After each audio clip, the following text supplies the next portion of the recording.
Alright guys, welcome back to Marketing in My Vehicle. I am Tony Porter, I am your host.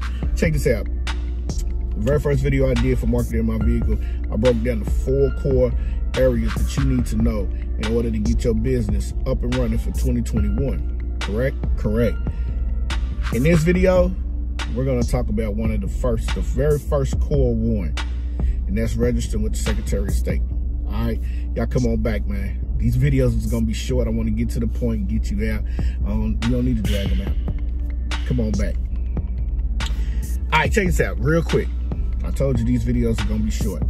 So, in order to register, a lot of people tell you that you need to go to My Corporate B or go to LegalZoom.com and go to all of these corporation sites. I'm not knocking that. A couple of my businesses I've done like that before, and I've spent hundreds and hundreds of dollars just trying to get the process done.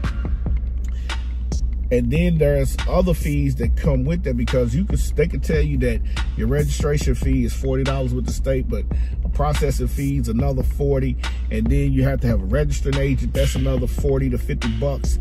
And then they want you to get all your articles of incorporation done. That's another $100.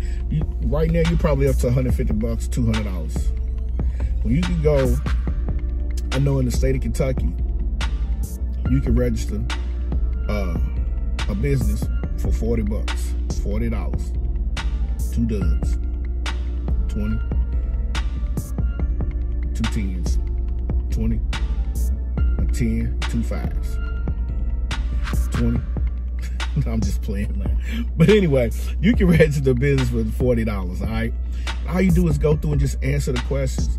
If you're in a business, you've already started thinking about the things that you want to do, like your structure, your what is it you want to be involved in. So like you might want to be involved in retail, you might want to be a barber, you might want to be involved in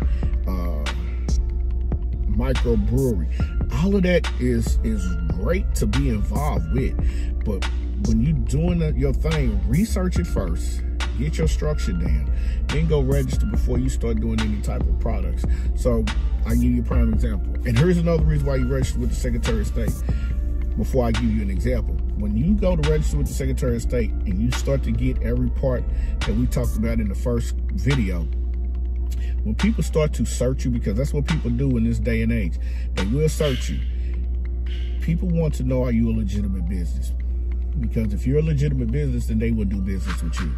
Because here's what people want to do. People want to know if they want to lend you money to help start a business, scale a business, then they want to make sure that everything that you've done, or you are a real person. All right. So prime example, you can go right now. I'm in the process of working to make sure that I'm SEO ready for my candle company. I started a candle company during this COVID era because I was bored and didn't have nothing else to do.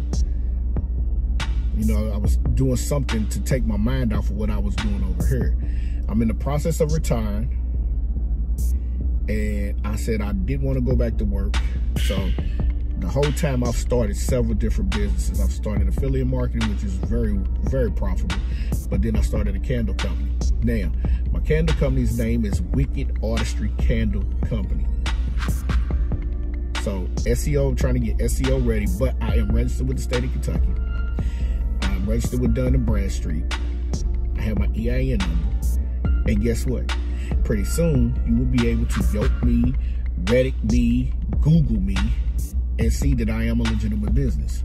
There are ways to get SEO ready without having to pay. You have to figure that out. I'm here to help you figure that out, all right?